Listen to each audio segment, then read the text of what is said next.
and a half. I want to say we bought an investment property out in Texas. So we're like, let's just get out of the house and go see it in real life. And so we went and saw it in real life. And then Oh, that's we made our way back. awesome. So cool. Okay, great. So we're just like a few minutes in. I see more people joining now.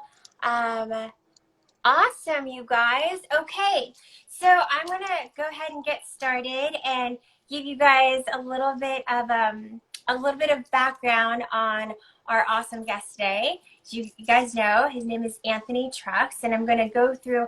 It's a really great bio that I found that really kind of gives you some insight to his journey and just what an incredible human he is, and all the little nuggets of knowledge, not nuggets, big nuggets of knowledge that he's going to share with us today. So Anthony is a professional speaker, author, consultant, serial entrepreneur, and his life started with him actually being physically and emotionally abused and tortured as a child while he was in foster care.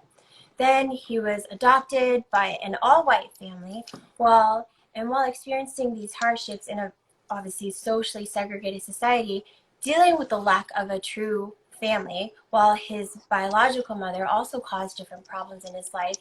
You know, he dealt with all these extreme hardships that most of us have never been through and also don't even know what that's like.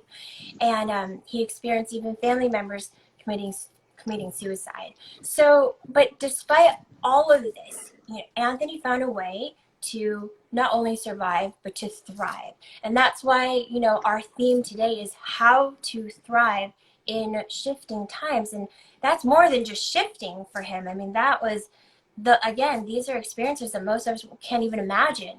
So he went on here in a college, you know, football scholarship. He played in the NFL. He's now a dad to 3 amazing kids. They're doing road trips, buying beautiful property, you know, and he has like a thriving sports and fitness training facility. He has programs of his own.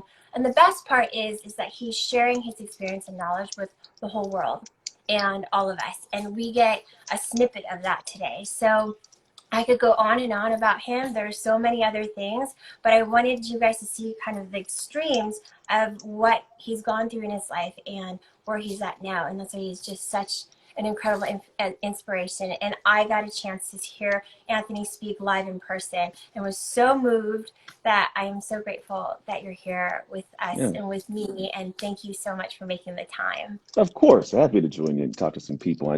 This is what I was put on this planet to do. So this is what I love to do. Oh, yes, you are. So please, you know I gave a little intro. Tell us more. Give us your story from your words and how we can, you know, how we're going to shift in these times. Yeah. So one, everybody, thank you for tuning in. This is a good chunk of people on here. And just do know that this is not the Anthony Truck Show. This is more of like, how can I take whatever I've gone through to give you something?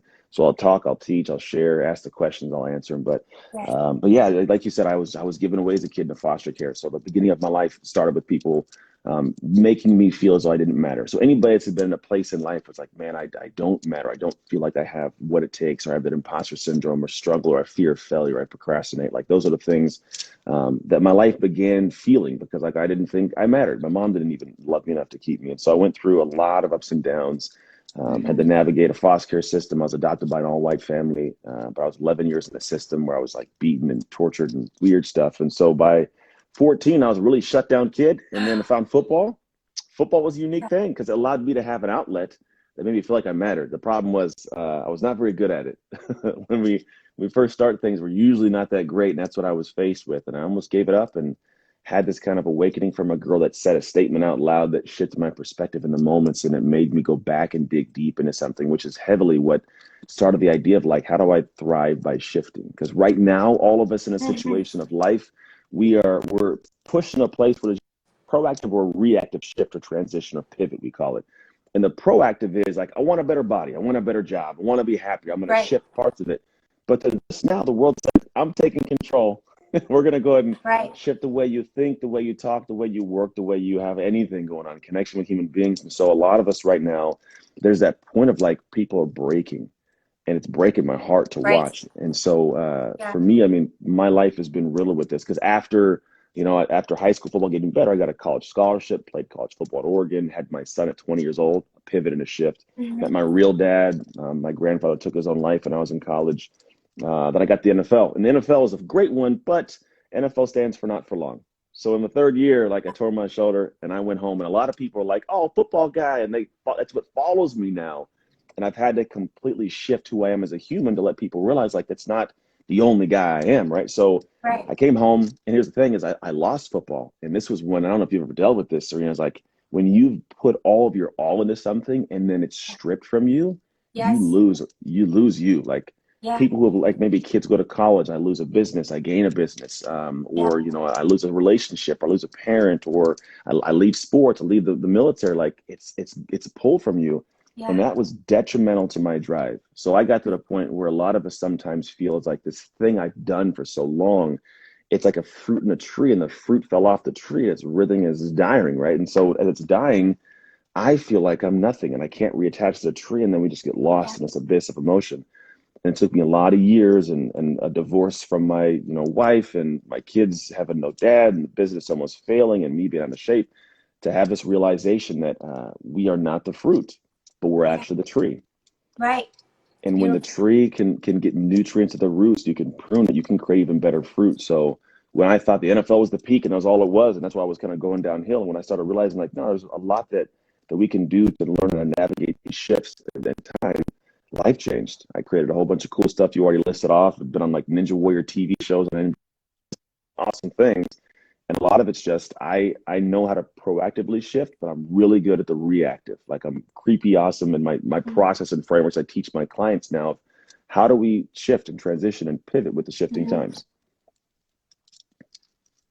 Yeah, that's and thank you for going into even more detail, because I think that everyone's perspective is different, right?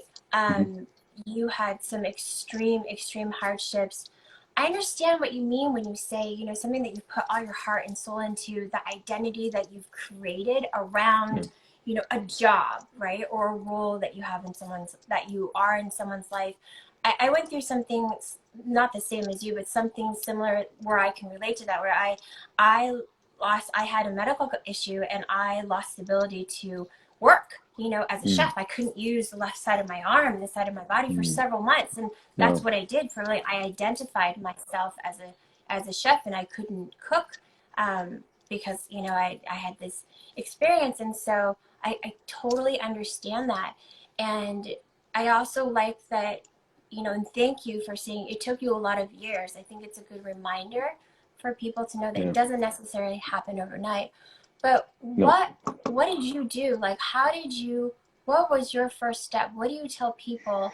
And you do a program, so don't give away all your I'll give it all. I'll give you guys all the goods. That doesn't matter to me. Well, there's no shortage of abundance in this world. So I'll give the goods, and then we'll let everybody figure it out. So there's the process that came from my life, and that is actually backed in like science by like psychology and neuroscience. But I got deep in that. Essentially, here's what I did. I look at it as a metaphor of like a computer or a phone that we're on right now.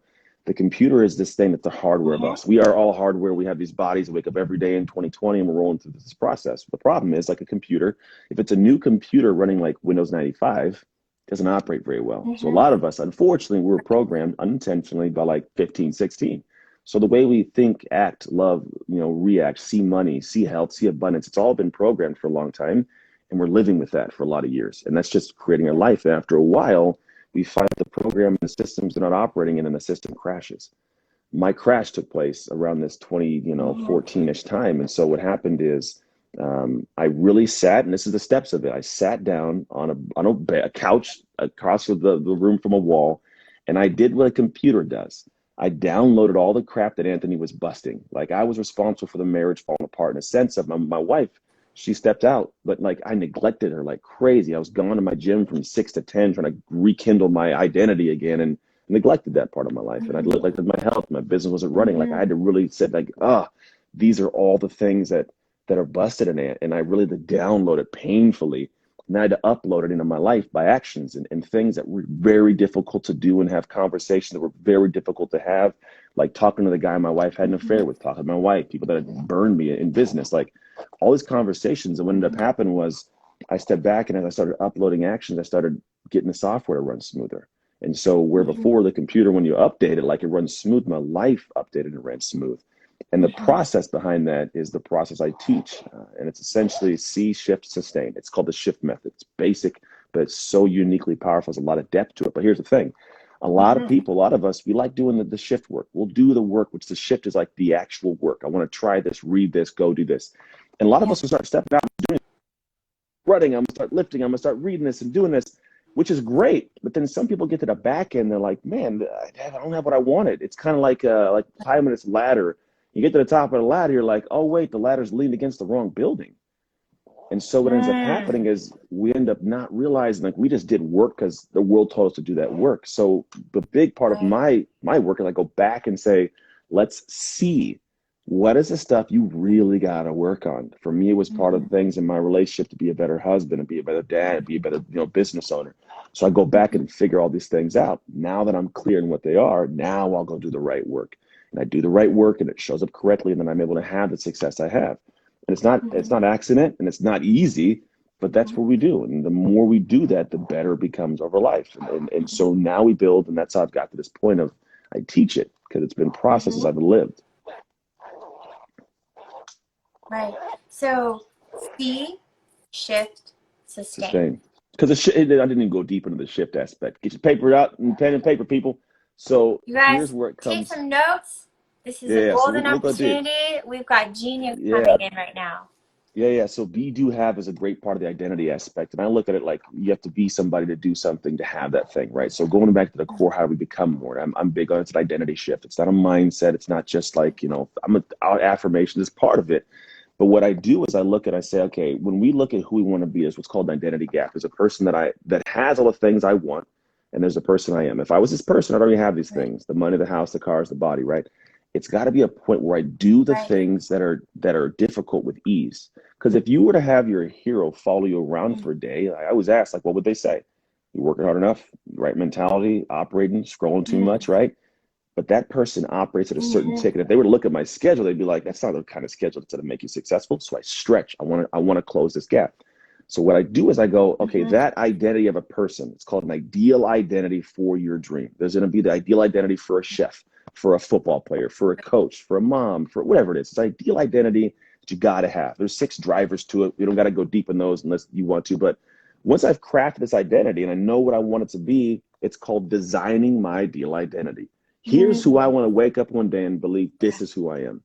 Now that I designed it, now I have to develop a plan to make this identity come to life. That's the scary part. That's the trying things and getting slapped in the face. Like that's the actions I got to do. Once I've developed this plan, now I must go and deploy it into the world. Go do that stuff. A lot of people make amazing vision boards, and then the visions just never come to real life. And it looks great on the wall. Never comes to real life. I got this amazing vision board to look at, and then so I never deploy it. And here's why. Because I deploy it and I get slapped in the face. Like I like, oh, you suck at this. That's how I did with football. And here's what most people do. They tuck away, they hide because they don't want to subject themselves to a similar pain of trying again. And so what I look at is like, that's the best time to actually do what the next stage is, which is debrief. Why did it go wrong? What was the problem? Why was it difficult? Because that's the perfect golden moment to get the real nuggets. And then what I can do is go back to the beginning and say, okay, let me redesign this, redevelop this plan, redeploy. And here's how it works in life. We try something, it's a 10 of pain. Very difficult. I don't like this. I walk away. But if I debrief and do it again, now it's a 9. It's still painful, but it's a 9. And then it's an 8 and a 7. And here's the cool thing. It gets to 0. But 0, Serena, is not 0. It's not like I can do it without pain. It's like I find joy. Like I love this thing now. Like I bet in the beginning when you first were about to hit live stream, you're like, we're going to see how it goes. And now you're like, I love doing it. I bring people on. It's amazing, right? There's a journey to it. Oh my God. So for people who are like, how do I, that's how you do it. That's the process. And it's right in front of us all day, every day. But people aren't grasping the reason why. And if anybody's got note paper, taking notes, here's a statement that's the root of my work. But it's what you create. You're going to have to say it twice because you froze. So, oh, he's freezing a little bit. Okay. My phone started ringing. So the statement is, am I back yet? Yeah, you're back. I'm back. You're here. I'm back. Okay. All right. Sorry. So the statement is, what you create creates you.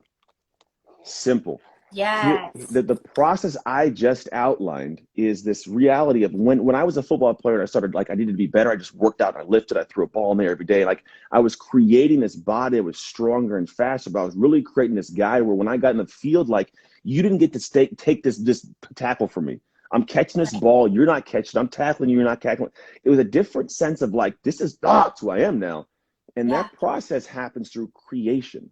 Mm. Creation's ugly. Like, think about, Michelangelo and people chiseling David. Like, it's a creation Yeah. process.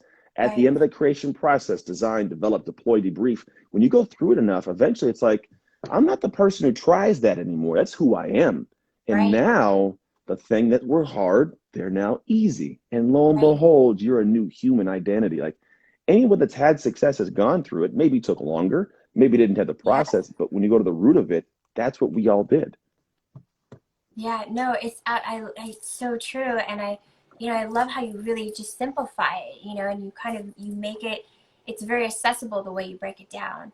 Yeah. And, but I have had some questions, and we can address some of them towards the end, but if you don't mind, I'm going to stick some Oh, in between. questions all day. Um, Yeah, so some of the questions were, wow, some people had actually read up on your bio before you even got on here. Yeah, people were jonesing, to see your face. So thank you again.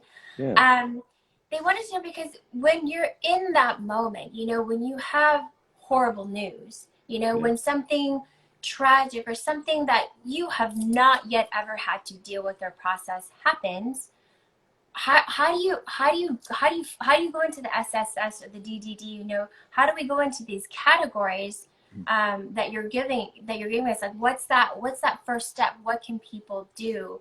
Yeah. And obviously, I talk a lot about mindset and presence and meditation, but like, what are your recommendations when something, and so much has happened, right, in the Heavy. last several weeks? Hmm. They continue to several months, that people are trying to figure out how to process something they've never processed so Yeah. that they can now take these steps. Hmm. So there's moments that are, well, some things are different. Like, my mom passed away when 30 years old. So that was one of the big catalysts to me doing the work I do, was this realization that there's a lot of potential that she didn't get to live and that she created for me. So I want to have people reach that full potential. And so what happens is life will Yeah. present us with moments that rob us of the opportunity to see what that potential is. And so how do we get past those? Yeah. Some things are very difficult, and when they happen, I'm real big on the comprehension that Yeah. when emotion's high and my intelligence is low. So if something's heavy, let the emotion go. Like, let it run. Let it run its course. It needs to. You need to feel that. And then when your head gets down to a logical space, we got to determine an Yes. action, because actions end your suffering. No matter what I don't care if the suffering is like, I got to get Yeah. up and go across the room to get the remote. Oh, right. It's the action that ends that suffering.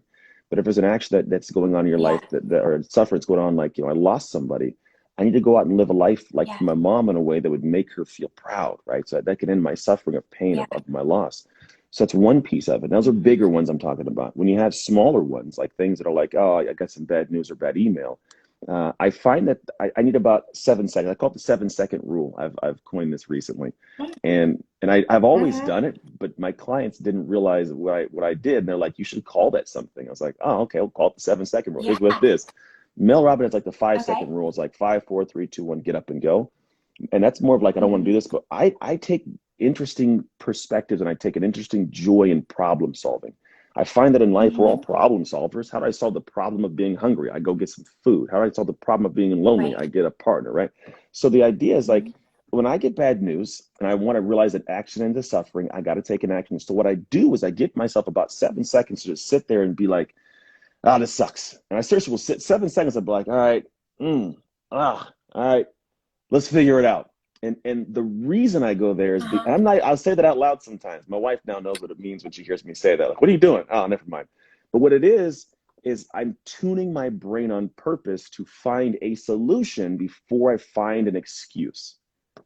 Because Hmm. we are really good Okay. excuse finders. And what I go Yep. looking for, I'm gonna find. So if I go looking for an Yep. excuse of why this is so bad and I'm gonna do this, I'll find the excuse. But I go like 7 seconds, what's the solution? And then I go and take an action in the solution area. It's been a Mm-hmm. huge help for me of being able to get past those moments faster, because here's the problem. There are people right now tuned in who have been stuck in that problem for more than 7 minutes. It's been 7 days, 7 weeks, 7 months, 7 years. And the Mm-hmm. more we stay in that place, the more we stay in that place. Mm-hmm. And the only thing that's going to change it is an action. It's Mm-hmm. big or small, but if you continue to keep making an excuse for why that takes place, you're never going to find a solution. In my marriage, when my wife and I got divorced, my Mm-hmm. excuse for a lot of years was like, she's horrible, she's a bad person. And it Yeah. took a lot of years to get to the point of realizing like the solution was like, nah, I was a bad husband. And in doing so, I cleared a lot of space internally. I was Mm-hmm. able to allow her to grow. I grew. We were high school sweethearts. We were young kids when we got together. Like we needed to grow Yeah. anyways. But like we're now back together, Mm-hmm. happily married. Like I love her beyond words. Like I'll put my marriage against anybody's in the world. I'd go through that craziness like 5 times over to get here, right? But the reality is I started at one Mm-hmm. point to finally seek the solution. How do I fix this part? How do I upgrade Mm-hmm. who I am as a person in that area and make my life better? So if something's Mm-hmm. stuck, it's going to be an Mm-hmm. action. You need to give yourself a moment to stop Mm-hmm. finding excuses and start finding solutions. Mm-hmm. That's awesome. I love this. The 7 second rule. That's great. Like I mean, I think so a few people already messaged about that. That's something I do, breath work. I do my 444, and I've talked about, yeah, you need to allow yourself to feel emotions. So I think that's just such a good, very simple reminder, feel your emotions, but then don't wallow in it. Take Mm, action and take a got few it. seconds to process. That's awesome. You've given us some insight into your programs. I know that people can find it online, but if you could talk a little bit more about the other programs, the other things that you offer, because I know that so many people are interested, and definitely after this live, I'm sure they're going to reach out and they're going to want to learn more. So if you could just fill us in a little bit there, we'll get back to also towards the end of this, just for anyone who has to Yeah. jump off at the half And this is hour mark. it. And I realize that this isn't a definitive. Not everybody has to go these programs. It's not even a fit Mm-hmm. for every human being. That I've accepted and I love that's okay. Mm-hmm. But I found that in the see, shift, sustain, I go through a process of I segment each of those up. So there's actually, it's a shift work I do. It's the shift method, but I have the first one's called the shift starter. And really it's Mm-hmm. a way for people to unpack the vision, to see, like, I want you to see what's stuck in your way. And it's some interesting things I do with partners. I call it triad talks and friends that really Amazing. unleashes a lot of people's like just locked up stuff. And then I do what's called dreaming at full speed. A lot of us, we have these dreams that if you think about a dream, it's kind of like this feeling of being in a desert. And like I was just doing a road trip. We're driving through Arizona. It's like, oh, it's just this open space. And like if you're in a Ferrari, imagine a Ferrari drop top, like I got this, like, oh, I feel good. It's an amazing feeling. What if somebody in the middle of that road just drops a speed bump? You got to slow down. The rush goes away. Mm-hmm. So what we do is a lot of us, we have these dreams and ideas, but then we start putting speed bumps in our own way. Oh, I don't have the time or the money. What if they laugh at me? Who am I to do this? And we slow it all down. So Yeah. the seed phase is also seeing where I can go to dream at full speed. Then I have what's called the shift Mm-hmm. incubator, and the shift incubator goes through the process. Think of like an incubator for a baby, right? It's an Mm-hmm. environment that helps things grow. So the incubator is built on the Mm-hmm. process of the shift, the design, develop, deploy, or deploy and debrief and bring it full circle. It's a process we go through Mm-hmm. over a 12-week period that guides people through to where they start at one end as one person, and we get them to shift in 4 months and like, Mm-hmm. this is who I am now. And it's powerful. It's so cool to see Wow. people like just walk out like, oh, I didn't know this person existed inside of here, and that's beautiful. Yeah. And then the Yeah. sustain portion, which I didn't go deep, but sustain is all about how do I sustain the trajectory and then thrive at another level to then get back where I choose to. And that's my shift Yeah. accelerator mastermind. That's the work I do. It's fun. Mm. It's like for me, it's a blast. I'm almost hard pressed to call it work because it's something that just lights me up. I love doing it every day with the people I get to work with, amazing stories I get to see in people's lives I get to change. I take it incredibly seriously because they Yeah. do. It's their life, but that's the work I do. Mm-hmm. Well, I mean, it's your purpose, That's why it's I'm here. this light that you bring, and thank goodness, we're also honored by that, truly. I had a question come in that said, "Does this work for personal and professional?" So, Oh, heck yeah. that Yeah, that yeah. was what the question was. Mhm. And Yeah, and so is the, there, the thing is it? Mhm. it's a process. So the thing is, so the way that we go through is, I'll go into, so there's what's called 6 core drivers. So one thing is a lot of people in life, if you think about a tripod, I got a tripod, I'm on a tripod here. I just realized I'm using the tripod so to show it to you. But a tripod has 3 legs, right? Yeah. And the tripod, the Mhm. 3 legs hold up the C. The C is the camera in this Mhm. instance. But in life, the tripod holds Mhm. up what we create in life, the body we create, the relationship we create, the different kind of C. there's three legs of this tripod. It's the tools, the things we have as access, this phone, right? This software, right? There's a technique, how we use these things, and then there's a technician.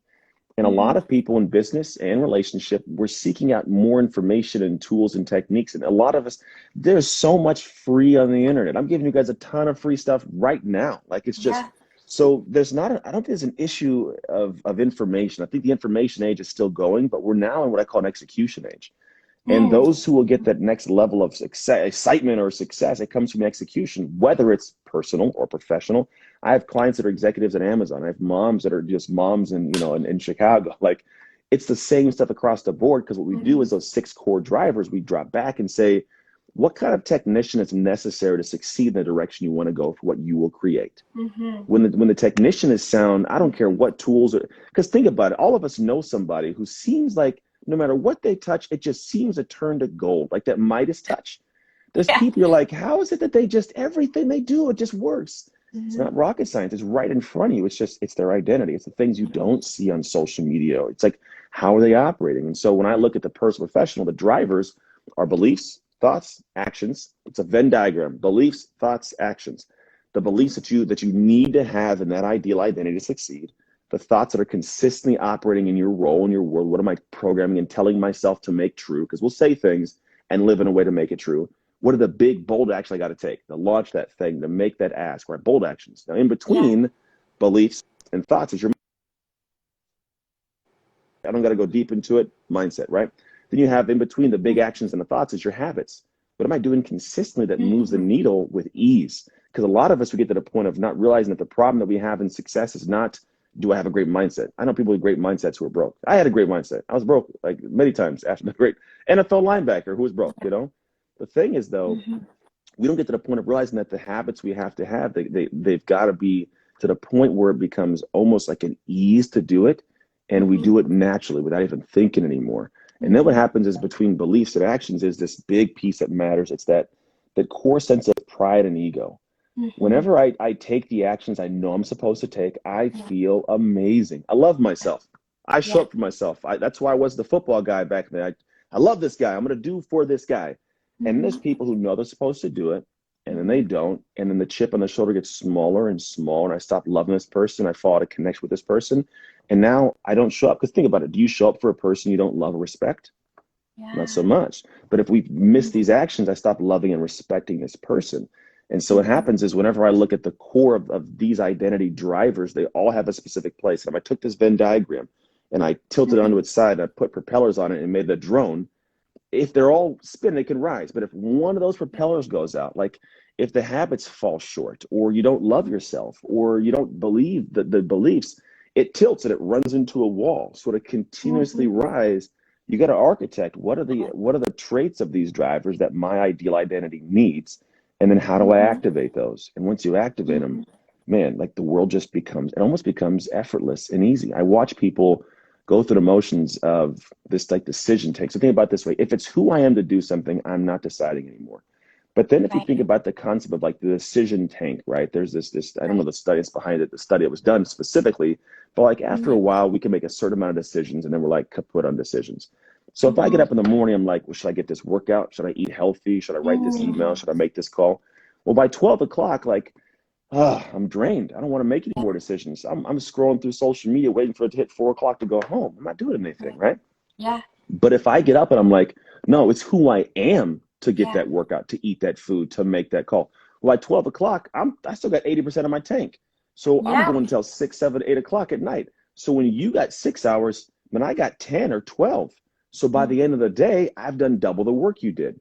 So by the end of the year, I got 2 years on you. And it's a separation. So it's when it's who you are to do it, that's the differentiator between who is successful and who's not.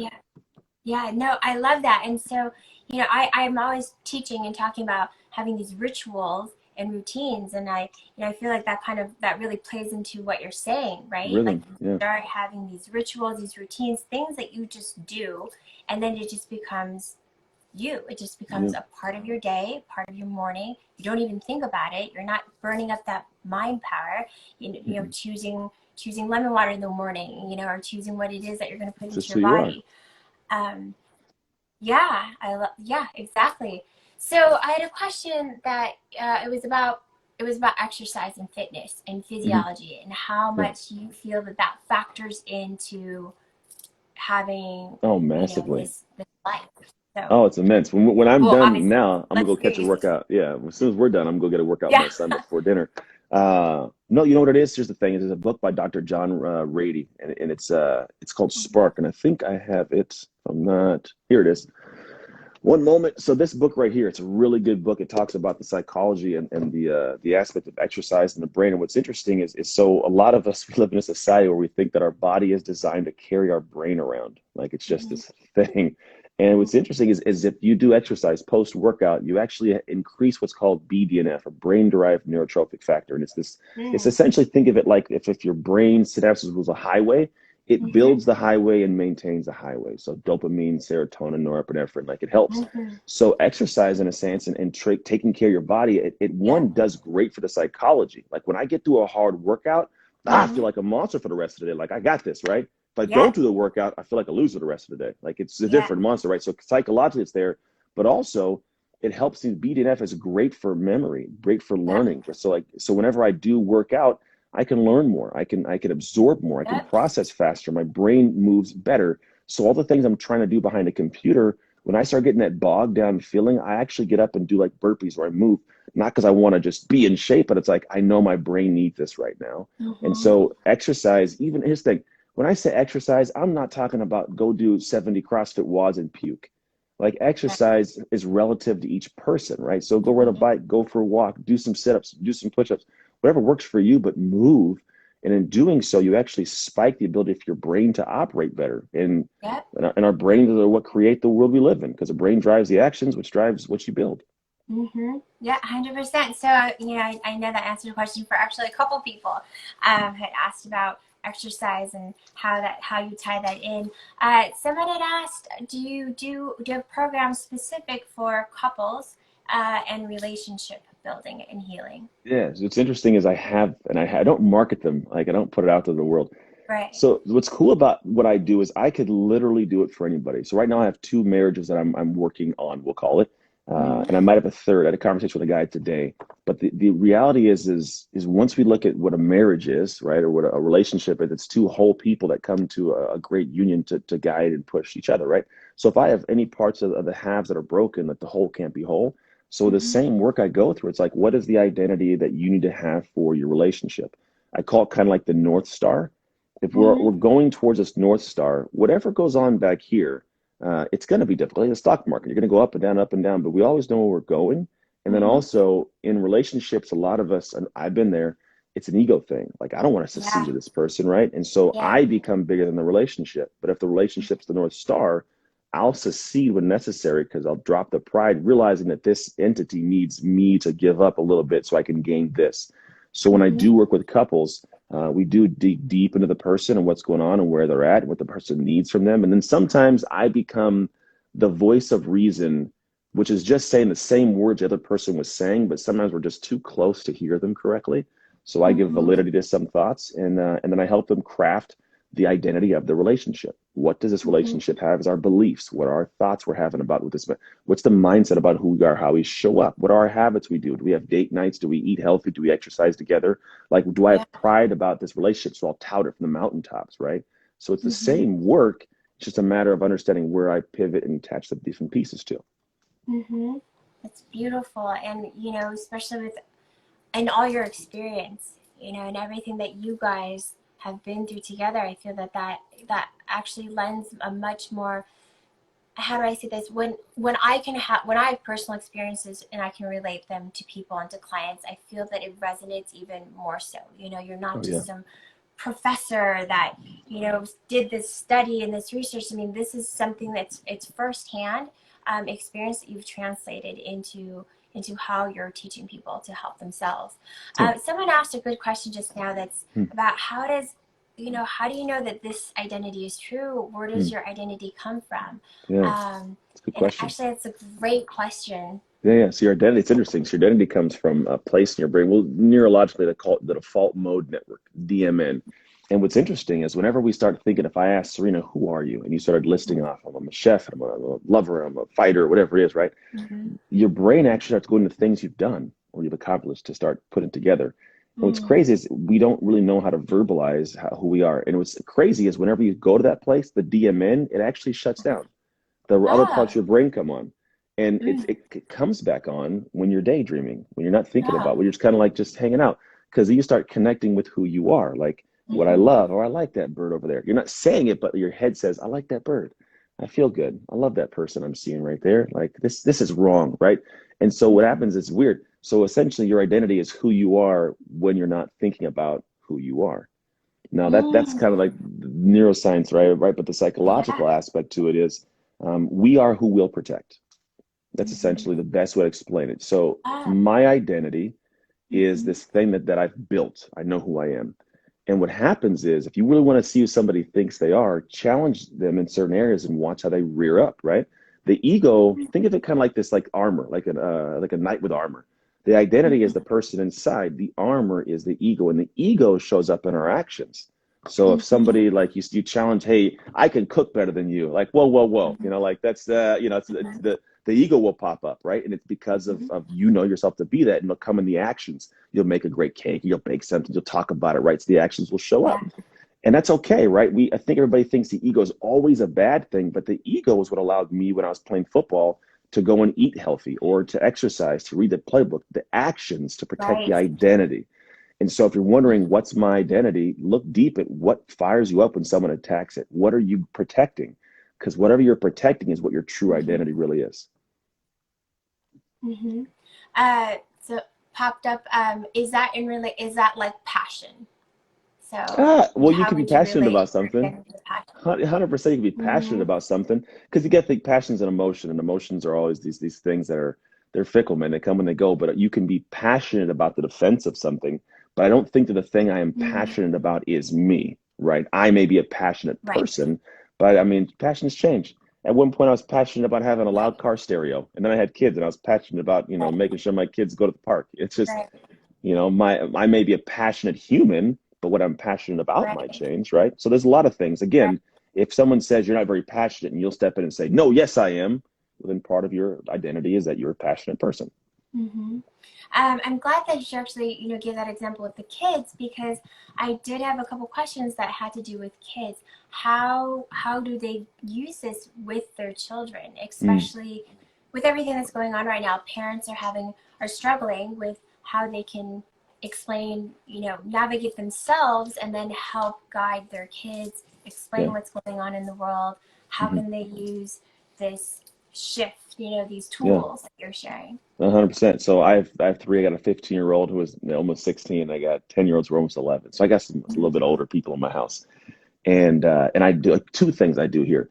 One is I live this work. So the process of see, shift, sustain, right? Seeing is like ownership. Shifting is doing the work. So sometimes it means owning that I got to do something. Own your shift, I call it. I got to own up to this, right? And when they see me Right. doing it, what happens is like if I made a mistake as dad and I walk in like, listen, I freaked out on you. I was wrong. You were right. My apologies, right? They noticed that I saw I Mm-hmm. was wrong. I made some actions to rectify it. So they saw it in action. Therefore, they've Mm-hmm. also got some self-respect. So they feel better. So later on, if they Mm-hmm. did something Mm-hmm. crazy, I can be like, look, let's be honest, like that thing you did wasn't the right thing, right? So I'm trying to, if you think about the whole idea, is I want to have this person architect a good identity for themselves. So if they are out of alignment with what we deem character is supposed to be in our household or integrity is in our household, like my son, for some reason, this dude, like my wife would be like, don't eat the bundt cake. Okay, he eats the bundt cake.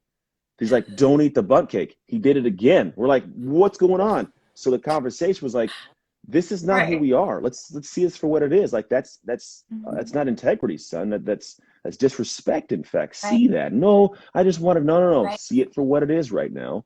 And if you want to be that guy, cool. But you're not gonna have any Mm-hmm. friends, and mom not gonna be mad at you, right? So you lay it out like this is if this is who you're gonna Mm-hmm. be, keep doing that. But if you don't want to be that, don't want to be judged that way, let's own this for what it is. Next time, don't do that. We can shift this. Now, I don't go to the depths of having them, explain and go and like really architect a full identity because I don't think that they're emotionally evolved to really grasp everything yet. I don't want someone to lock into Right. the identity of something as a kid and then grow up and realize, oh, wait, this isn't what I would like to do, because then it's Right. difficult, right? So I give them the processes in real time. And then later Right. on, when they're older, I'll be able to revisit and we'll have those foundational pieces in set already. Right. Right. That's great advice. And someone had said, "Is this okay for a teenager?" So Heck yeah. I think they mean a reference to your program. Yeah. If that's I something have, appropriate for a well, teenager. the Hmm. programs I don't do one-on-one with them. So I've done groups in the past where like schools will get together or do some things with like a few people. Because at that developmental stage, they're Mm, still programming themselves. Like we still are being programmed. right. I'm not like, plug it in, but like we're seeing the world for what the world is. We're seeing behind the veil Right. of our imperfect parents. Like, oh wait, mom does a little bit too much cussing, or like dad likes to drink a lot. Or Right. like, it's like we see. So the veil comes back of like, oh, that's what my parents are. So when we do work, it's more so like getting them to see what's going on and take a stance of building who they want to be, creating that. And then what's always good is when you have a group Right. for teenagers, they're seeking that acceptance outside the family a little bit now. So when you create a Mm, group where they can connect with each yeah. other, they have a base of confidence to be themselves outside of the group. Like my kids, because of a Hmm. base of confidence in the home, they can be themselves outside of the house without fear of crazy judgment. Because they know they can come back and they can be out there Hmm. like, I don't care about this girl, little girl out here saying what she's saying to my daughter. I don't care what she says. I know my dad and mom love me, you know? So like they have a basic confidence. So when you work with Oh, teenagers, like you can do it alone, but I that found that is. groups are better because they have that leaning piece. And that's powerful, especially right now. I think that with obviously the media, but social media and all these different platforms in particular, it's having such an effect, and it can be good and bad, of course, right? Hmm. Yeah. On our teens and just and kids trying to develop their identity and figuring out and building their confidence. So I think that that's a powerful thing to remind parents of, is to have these groups to lean on in these communities. A couple more questions, actually. Yeah. Uh, do you believe in spirituality? Yeah. I'm a matter. Is identity a spiritual identity, or is identity given to you? That's interesting. One more time. I heard the spirituality piece. What was the Yeah, second part of that? yeah. I'm Oh, I'm sorry. missing it. Uh, Are you back now? yeah, we're back. We're back. We still Yeah, got I was this. saying like, yeah, I definitely believe in spirituality. I think there's a part Mm-hmm. of us that is past the physical and the psychological part of it. There is. I believe in God, so I believe there's a spirit. Now, I'm not saying Mm-hmm. everybody has to believe in my God, but there's got to be something bigger than Mm-hmm. you. Because I mean, if not, Yeah. we'll operate off of what is our internal God, which is emotions and feelings, and that's a fickle Right. God, right? Right. So what I look at is I do believe in Right. spirituality, and I find that the more you connect to it, whatever your version is, the more centered and stable you are, the Mm-hmm. more control you have of yourself, and the more joy, like the better quality of life you have, because you're able to Yeah. actually get in touch with the things that are the level you can't communicate with. I can't always Yeah. communicate No. verbally with myself, but I know at a spiritual level I Right. can have prayer and I can be at peace and I can be at ease, and I'm like, oh, I feel better now. And that's not always something you can do